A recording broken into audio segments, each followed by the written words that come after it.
Crackdown 2. It's a game. It's a game where you crack down on crime and zombies.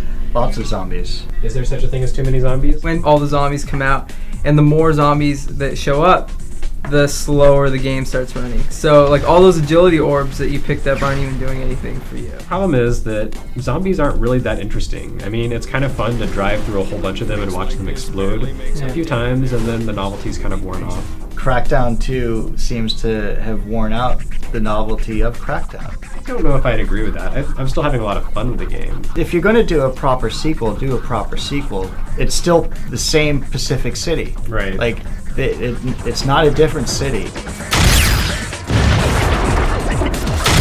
confident performance agent, but the fat lady's not singing yet.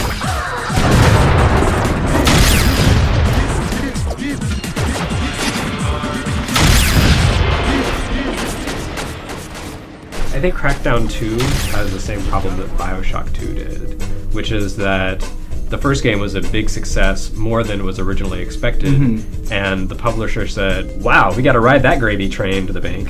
Yeah. And so instead of taking the time to do a proper sequel, they gave it to another studio and said, hey guys, here's all the art assets from the original game. Can you whip us up a new game in the same setting and mix things up just a little bit enough so that we can sell it for full price instead of making it a download pack? Thanks.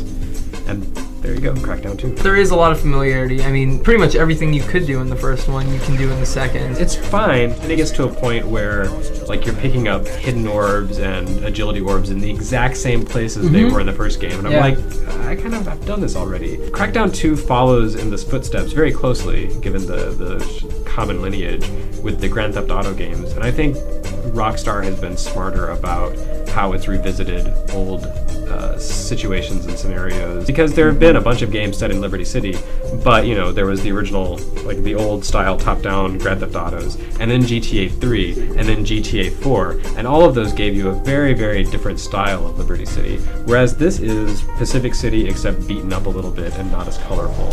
The green marker in the vicinity is the starting point of a rooftop race. Step into the marker and put your rooftop racing skills to the test. Welcome to Green Bay. This is an old agency surveillance. As much as we're being kind of down on the game, and probably justifiably so, I do think it's still a lot of fun because it's still Crackdown, and that whole, like, you are a super-powered super agent jumping around a city and the city is your playground element is still really strong, and it's still really fun, and seeking out agility orbs and building up your explosives so that you can destroy an entire city block in one shot, that's still awesome. And the multiplayer aspect, the 4-player co-op is actually like exponentially more fun than the 2-player co-op in the first one. Yeah, 2-player co-op was a bit of a drag. Yeah, it was fun. The first Crackdown really served itself to, you know, at least have 4 people playing it. And, like, it would have just been a lot more fun.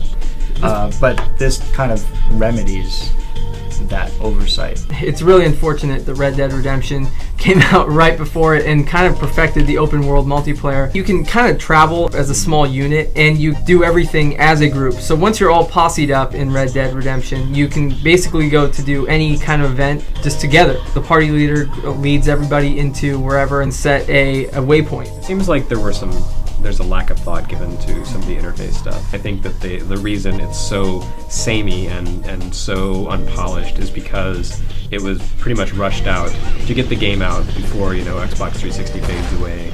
And in lieu of a real sequel, I think Ruffian said if they do another Crackdown, they want it to be in a new situation, a new city.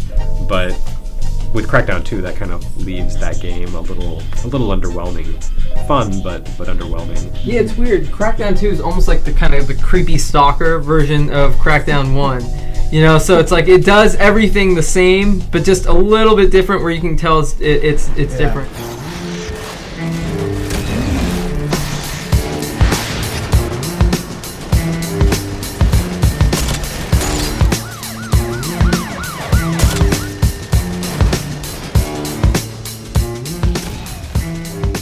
one thing that I thought would have been really great in the original Crackdown is if we had had enemy super agents, that were on par with us.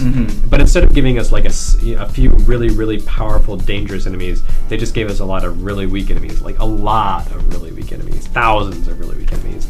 It's just not as satisfying. I really wish there was something in the game that, like made you feel like there was something on your level, something as threatening as you. And so far, and I'm really close to the end, I haven't seen that yet.